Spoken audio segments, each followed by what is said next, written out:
말씀 보겠습니다. 열왕기하 3장 13절에서 20절 말씀입니다. 열왕기하 3장 10절에서 13절에서 20절 말씀 한 절씩 나눠서 읽도록 하겠습니다.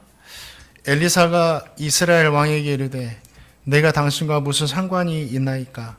당신의 부친의 선지자들과 당신의 모친의 선지자들에게로 가소서 하니 이스라엘 왕이 그에게 이르되 그렇지 아니하니이다. 여호와께서 이 세 왕을 불러 모아 모압을 손에 넘기려 하시나이다 하니라.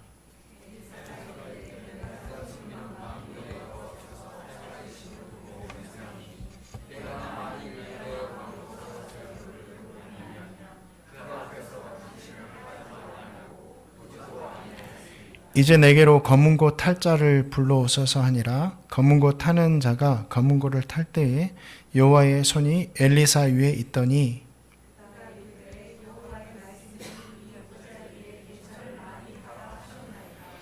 여호와께서 이르시기를 너희가 바람도 보지 못하고 비도 보지 못하되 이 골짜기 물이 가득하여 너희와 너희 가축과 짐승이 마시리라 하셨나이다.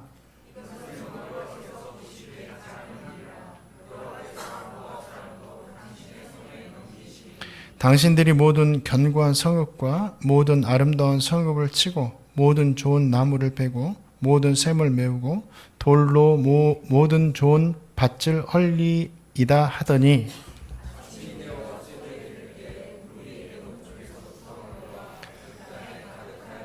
아멘.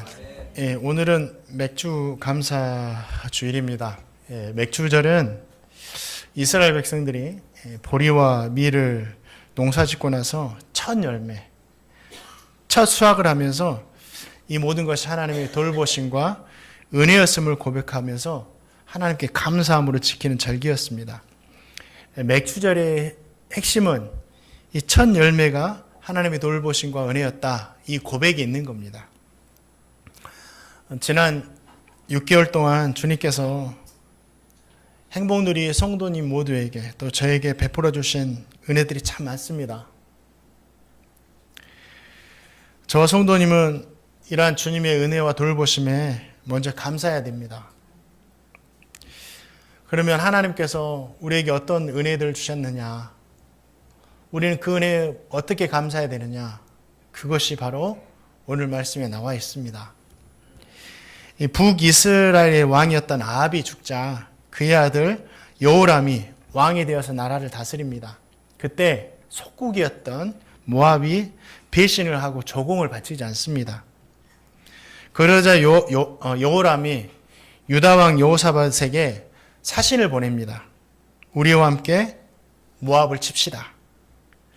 그것을 수락하고 이제 이스라엘과 유다와 에돔 세 나라가 연합하여서 모압과 전쟁을 하게 됩니다. 그 전쟁 중에 일어난 한 사건이 오늘 말씀에 기록되어 있습니다. 자, 3장 9절 말씀 같이 한번 읽어보겠습니다. 3장 9절입니다. 시작. 이스라엘 왕과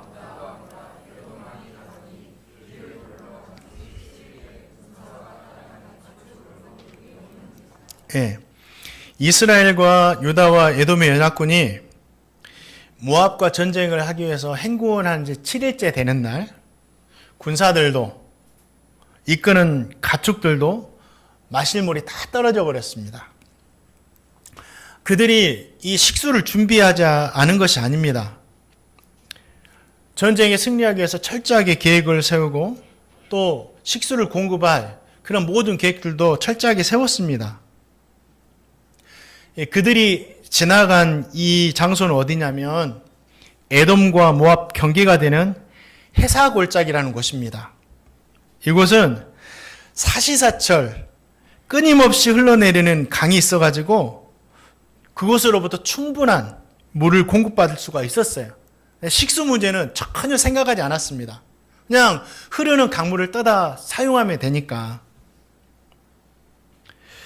군대에게 마실 물이 없었다라는 것은 어떤 의미냐면 전쟁에서 이겨지냐 이 문제를 그만두고 더 중요한 거, 전쟁을 수행하느냐, 수행하지 못하느냐, 이 문제가 발생하는 거예요. 이 식수 문제가 발생하자 전쟁을 주도했던 북이스라엘의 왕 여호람이 이런 말을 합니다. 슬프다. 하나님께서 세 왕을 불러 모아가지고 모압의 손에 넘기려 하시는도다. 겉으로 보면 이 여호람이 하나님 부르니까 신앙이 있는 것처럼 보여요. 그런데 이것은 신앙이 아니라 철저한 불신앙이었어요. 이 전쟁은 여호람이 하나님께 기도하거나 하나님께 물었거나 그러면서 일으킨 전쟁이 아니었습니다.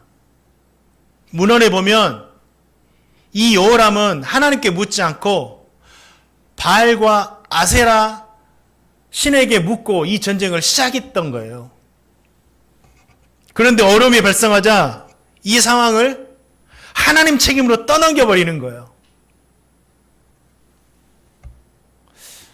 우리 성도님들 중에도 자기 욕심이나 사람의 잘못으로 일어난 악한 일들이 이를 만났을 때 하나님의 책임으로 떠넘기는 이 불신앙적인 모습을 보일 때가 많다라는 거죠.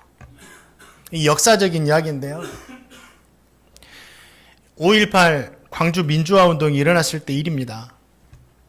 연세대학교가 기독교 학교잖아요. 그 기독교 학교에서 채플 시간, 이렇게 예배 드리는 시간에 어떤 대학생 한 명이 김흥겸이라는 학생입니다. 대표 기도를 해요.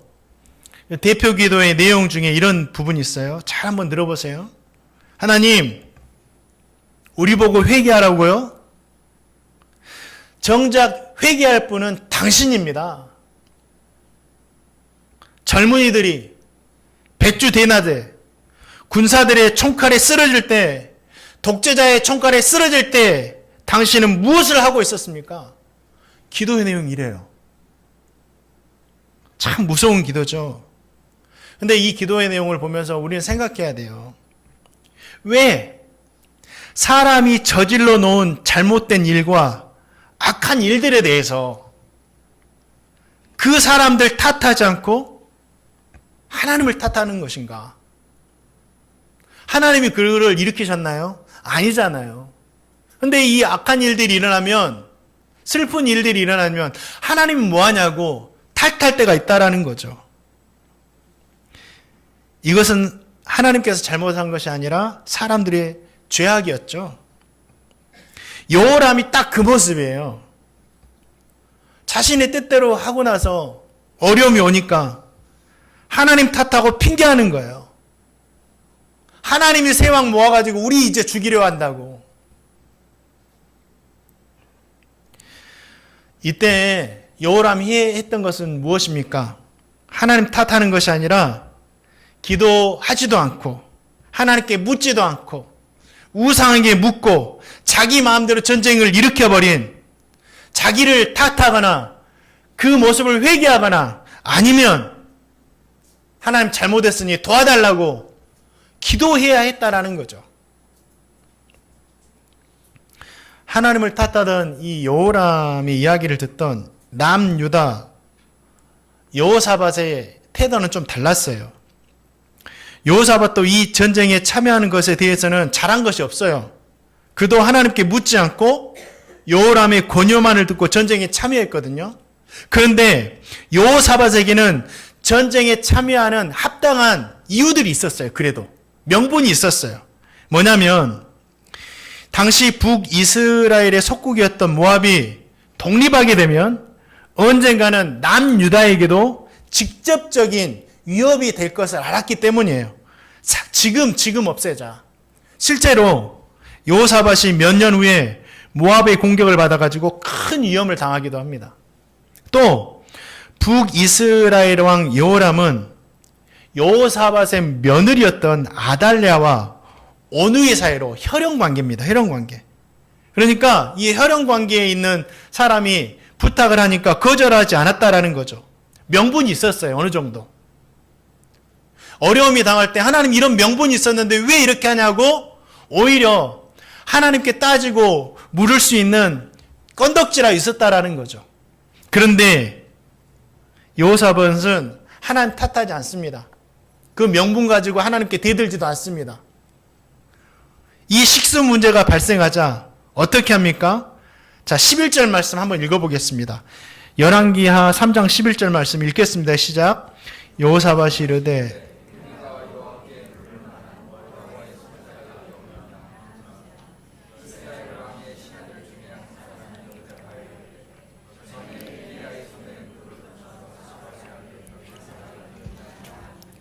문제를 해결하기 위해서 하나님 탓하지 않고 선지자를 찾잖아요.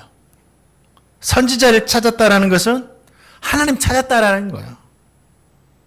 무엇을 하고자 하나님 찾았느냐? 묻기 위해서, 기도하기 위해서. 하나님, 혹시 제가 하나님께 잘못한 것이 있습니까? 그래서 이 상황이 이렇게 됐습니까? 하나님, 혹시 제가 회개할 일들이 있습니까? 하나님, 식수 문제가 발생해서 우리가 다 죽게 생겼습니다. 이 문제를 어떻게 해결해야 됩니까? 하나님께 묻기 위해서, 기도하기 위해서 찾았다라는 거예요. 사랑하는 성도님들, 아무리 사소한 일이라고 하더라도요, 먼저는 하나님께 기도로 시작해야 돼요. 무엇이든지. 그리고 기도하지 않고 시작한 일이 있을 때 전혀 하나님과 뜻에 상관없는 일들이 있을 때, 그래서 그 일로 인해서 어려움 당할 때 우리는 여호람처럼 하나님을 탓해서는 안 돼요. 여호사밧처럼 하나님 찾아 물어야 돼요. 하나님, 혹시 내가 잘못한 거 있습니까? 하나님, 제가 회개할 일이 있습니까? 하나님, 이 어려움이 있는데 어떻게 극복해야 됩니까? 기도해야 돼요. 하나님께 매달려야 돼요. 하나님은 우리가 기도할 때요, 분명히 그 기도를 들으시고 응답해 주시는 분이시다. 세 왕이 하나님께 묻고자 엘리사 선지자를 찾아갑니다. 엘리사 선지자가 여호람을 보고 이런 말을 해요. 당신은 바알을 섬기는 사람이고 나는 하나님을 섬기는 사람입니다. 당신과 내가 무슨 상관이 있기에 나를 찾아왔습니까? 당신의 아버지 아합과 이세벨이 의지하던 선지자들에게 가서 도움을 구하십시오라고 단호하게 거절합니다. 그게 13절이죠. 엘리사 선지자가 빈말할 사람이 아니죠. 엘리사 이야기를 볼 때 여호람은 아합과 이세벨을 따라가지고 여전히 우상 숭배를 하고 있었고, 이 전쟁도 하나님께 묻지 않고 이방의 선지자들에게 묻고 시작했던 거예요. 엘리사의 이야기를 들은 여호람이 또 어떻게 대답하죠? 하나님께서 우리 세 왕을 모아서 모압의 손에 넘기려고 합니다. 또 하나님 탓하고 끝까지 하나님 탓해요. 엘리사 선지자는 여호람의 요청을 들어주지 않으려고 했습니다. 거절하려고 했어요. 그런데 그 자리에 누가 있었죠? 남유다의 왕 여호사밧. 이게 중요해요. 그리고 그때 반전이 일어납니다. 자, 14절 말씀입니다. 14절 말씀 읽겠습니다. 시작. 엘리사가 이르되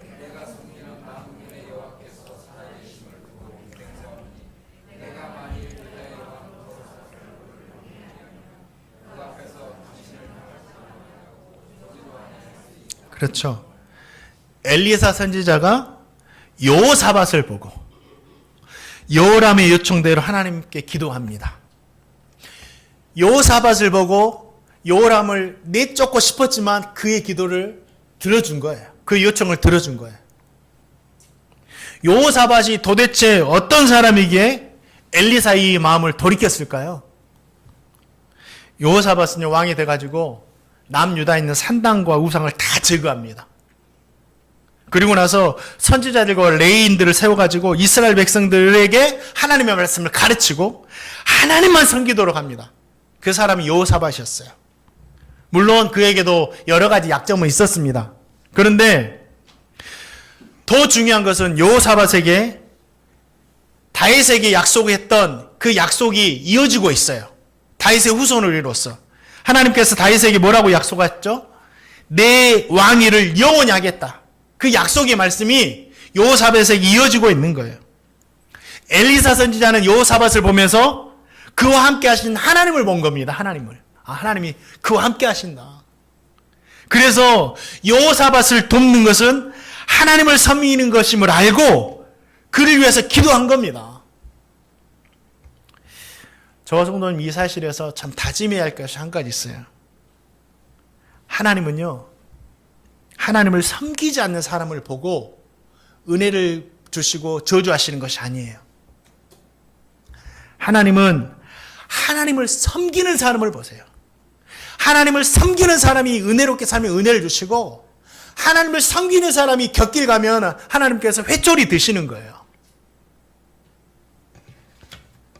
그리고 그 한 사람 때문에 하나님께서 은혜 베푸신다니까요. 대한민국이 원래 우상 섬기는 나라였습니다. 조선이라는 나라가 하나님 없는 나라였어요. 근데 이 대한민국이 어떻게 하나님의 은혜를 받았느냐? 하나님을 섬기는 믿음 좋은 선교사님 한 분 한 분이 들어오셔가지고 복음 전할 때 그 선교사님 한 분 한 분 보시고 하나님께서 이 땅에 은혜 베풀어 주신 거예요. 하나님은 믿지 않는 사람 안 보셔요. 믿는 사람 보세요. 대한민국도 마찬가지입니다. 하나님과 동행하는 요셉 한 사람으로 인해서 보디발이 온 가정에 은혜를 입잖아요. 보디발을 보고 은혜 주셨나요? 아니에요. 하나님과 동행하는 요셉 한 사람으로 인해서 온 애굽 땅이 은혜를 받잖아요. 하나님의 은혜를 받잖아요. 하나님과 동행하는 요셉 한 사람으로 인해서 야곱의 가족과 이스라엘 백성들이 은혜를 받잖아요. 대한민국 이처럼 하나님의 은혜 가운데 살아간 이유가 뭔지 아세요? 하나님의 은혜입니다. 지금요, 대한민국만 힘든 게 아니에요. 일본은 진짜 곧 망하게 생겼습니다. 일본뿐만 아니에요. 세계 여러 나라가 완전히 나라가 자체가 요즘 IT 소식 들으시나요? 나라 자체가 붕괴돼 버렸어요. 그렇게 했던 나라가 붕괴되고 세계 곳곳이 전쟁으로 난리가 아니잖아요. 그래도 하나님께서 어렵지만, 대한민국 어렵죠. 어렵지만 그래도 이만큼 살게 하신 것이 하나님의 은혜일진데 왜 하나님께서 이 땅 가운데 이 은혜라도 베풀어 주시느냐? 그래도 대한민국에 예수를 믿고 하나님께 예배하고 기도하는 성도들이 있기 때문에 그 성도들을 보시고 은혜를 이만큼이라도 주시는 거예요. 하나님은 예수 믿는 성도들을 보신다. 그리고 은혜를 주시든지 징계를 하시든지 하신다. 우리가 이 사실을 안다면 저 성도는 하나님 보시겠잖아요. 하나님 믿는 사람으로서.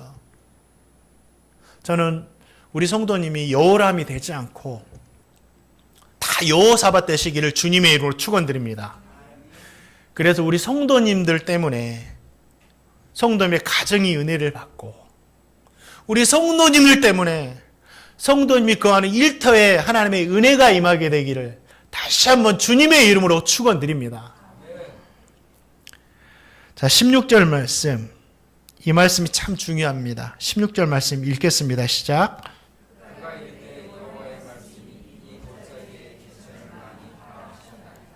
엘리사 선지자는 남유다의 왕 여호사밧을 보고 하나님께 기도를 하죠.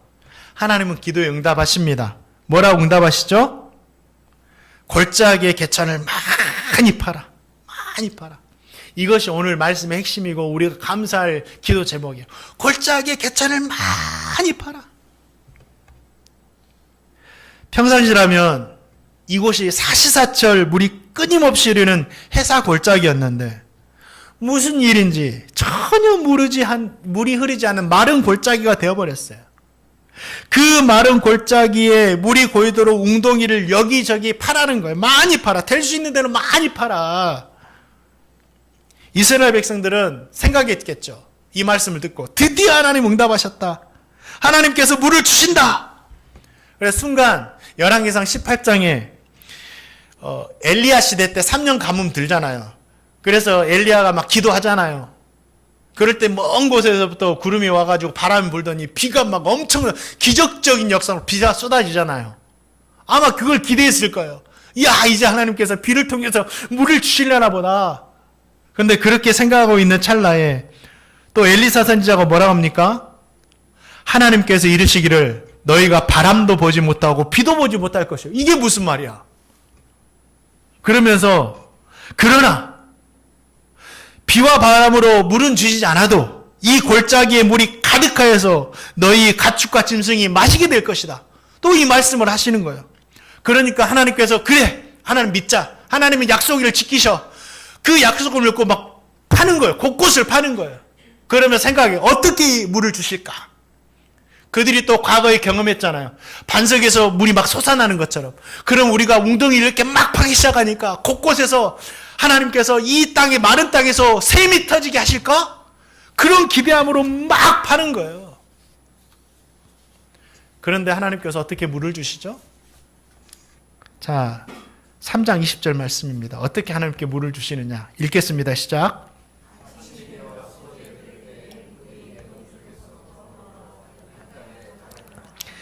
이른 아침 에돔에서부터 물이 흘러와서 마른 골짜기에 물이 가득하게 된 거야. 기적적으로 마른 하늘에 구름이 떠가지고 비가 내린 것도 아니고 마른 땅 밑에서 막 반석에서 샘이 솟듯이 솟아나가지고 기적적으로 물이 채워진 것도 아닙니다. 그냥 사시사철 흐르던 물이 에돔에서부터 다시 흐르게 된 거예요. 평범한 일상이 회복된 겁니다. 그냥 예전처럼 그냥 평범한 일상이 회복된 거예요. 그래서 물이 가득하게 된 거예요. 이것이 기적이다라는 거죠. 이 사실에서 저와 성도님이 무엇을 할 수 있어요? 이게 우리의 감사의 기도 제목이 돼야 되는데 저와 성도님은 늘 해사골짜기에 사시사철 흐르고 있는 물들에 대해서는 하나님께서 베풀어 주신 기적이라고 생각하지 못해요. 왜죠? 항상 그럴 것이기 때문에 당연하게 생각합니다. 항상 흐르니까. 그래서 항상 흐르는 물에 대해서는요 감사하기가 힘든 거예요. 은혜라고 생각하기가 힘든 거예요. 힘쓰고 애쓰지 않아도 당연하게 그냥 누리기 때문에. 그런데 그 평범한 일상이 멈춰버렸을 때는, 사라졌을 때는요 사람이 당하는 고통은 상상을 초월합니다. 귀한 것이 없어지면요 살만하지만 진짜 내가 귀하지 않게 여기는 평범한 일상이 파괴돼 버리면 죽을 것 같습니다. 그래서 요람이 뭐라고 합니까? 이제 다 끝났다. 이제 다 우리가 죽게 되었다. 이렇게 이야기하잖아요. 평범한 것이 사라지면 그렇게 된다니까요. 제가 아는 1년 선배 EBS 강사고 최근에 이제 종로학원과 이 계약을 써가지고 전임으로 이제 강사 돼가지고 이제 하더라고요. 20살 때 오토바이 사고로 다리가 한쪽이 절단됐어요.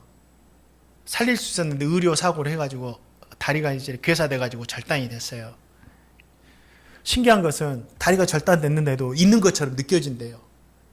있는 것처럼 통증이 생기고 퇴원하고 나서 아침에 자고 눈을 떠가지고 일어나려고 침대에서 다리를 짚었는데 다리가 없잖아. 있는 줄 알고 짚었는데 어떻게 되겠어요? 침대에서 그냥 나가 떨어진 거예요. 다리가 없어 보니까 건강한 두 다리로 사는 것이 매일매일 기적과 같은 은혜였음을 깨달은 거예요. 없어진 다리가 갑자기 자라나는 것만이 기적이 아니라 이것도 기적이겠죠. 진짜 놀라운 기적이겠죠. 그러나 다리가 없어지지 않고 건강하게 두 다리로 살아가는 것 자체가 그냥 해사골짜기 물이 마르지 않고 끊임없이 흐르는 그 자체가 진짜 기적이라는 거죠. 사랑하는 성도님들, 평범한 일상을 계속해서 살아갈 수 있음을 당연한 것이 아니라 기적입니다. 기적. 아이가 천재가 되고 슈퍼스타가 되고 이것도 기적이고 은혜겠죠. 아이들이 잘 된다는데. 그러나 이 아이가 평범하고 건강하게 자라는 것이 정말 크나큰 기적이고 은혜예요. 이 말씀을 공감하는 성도님들 많을 거예요. 우리 자녀들 진짜 평범하게만 자라도 진짜 기적이다. 앞에 상담소 있잖아요. 상담도 소장님을 만나가지고 하시는 이야기가 요즘 찾아오는 성도님들 부쩍 많아졌다는 거예요. 아이들 상담하니까 아이들이 문제가 많아졌다라는 거죠. 그러면서 하시는 이야기가 아이가 공부 못해도 돼요, 목사님. 몸과 마음이 건강하게만 자라도 정말 감사해야 된다고. 아이들 보고 있으면 진짜 그냥 몸과 마음만 건강해도 얼마나 감사한지 모른다. 몸이 건강하지 못한 아이가 갑자기 초자연적인 힘으로 건강하게 되는 것도 기적이겠지만 그런 일이 일어나지 않아도 건강하게 살고 있음이 진짜 하나님께서 베푸신 기적과 같은 은혜임을 잊지 마시기를 주님의 이름으로 축원드립니다. 그러면 우리 성도님들 얼마나 많은 기적 안에서 매일매일 살고 있나요? 우린 이것에 감사해야 돼요. 다른 것 엄청난 큰 것을 부어주신 것을 감사하는 것이 아니라 새벽기도 시간에 유튜브에 올라와 있는 오르간으로 연주하는 찬송 들으면서 기도하고 있어요. 참 은혜가 되더라고요. 근데 그 찬송이 은혜가 되니까 그 찬송을 틀어놓고 기도하는 성도님들이 많은 것 같아요. 그래서 그 찬송을 들으면서 은혜되는 이야기를 그 댓글로 많이 달아놓았습니다. 100몇 가지가 달려있어요. 그 중에서 몇 가지 소개해드리려고요. 오늘 말씀 마치면서 이 글을 통해서 진짜 우리가 얼마나 기적과 같은 그 은혜 가운데 살고 있는지에 대해서 생각하시고 감사하는 시간 되시기를 주님의 이름으로 축원드립니다. 어떤 청년이 이렇게 기록했어요. 부모님의 압박으로 몰래 마음속으로만 기도하고 있지만 언젠가 자유롭게 기도할 날이 오기를 믿습니다. 지금의 이 시련이 나중을 위한 걸음이 되게 해주세요. 또 어떤 할아버지는 이렇게 글을 남겼어요. 아버지, 하나님 아버지, 저의 사고로 키우는 어린 손녀가 이 집 저 집 떠돌며 보호받고 있습니다. 주님을 떠난 가족들이 하루속히 돌아오는 은혜가 있길 바라며 제 몸이 하루속히 좋은 결과와 함께 치료 회복되어 손녀를 제가 품을 수 있도록 은혜 내려 주옵소서. 가족 회복이 이루어지기를 소망합니다. 할아버지의 기도 제목이에요. 어떤 분은 이런 기도를 했어요. 혼자 사시는 것 같아요. 이 험한 세상 의지할 가족이 없습니다. 몸도 허약합니다. 오직 주님만 붙들고 살아갑니다. 외롭고 어두운 인생이 밝고 풍요로운 삶으로 가득하길 기도합니다. 혼자 사시는 분들은 이것이 어떤 기도인지 알 거예요. 아무런 방해 없이 신앙생활할 수 있음이 누군가에게는 기적이래요. 건강이 회복되어서 사랑하는 성녀와 함께 그냥 단순히 사는 것만이 누군가에게는 애타게 기다리는 기적이래요. 의지할 가족이 있다는 것, 한 사람이라도 의지할 가족이 있다라는 것, 이게 누군가에게는 기적이래요. 우리는 얼마나 많은 기적을 옆에 두고 살아갑니까? 말씀을 맺습니다. 맥주 감사절이에요. 오늘 무엇을 감사하시겠습니까? 평범한 일상이 하나님께서 베풀어 주신 기적임을 깨달으시기 바랍니다. 그 평범한 기적들에 대해서 진짜 감사하며 살아가시는 제가 되고 우리 성도님 되시기를 주님의 이름으로 축원드립니다. 기도드리겠습니다.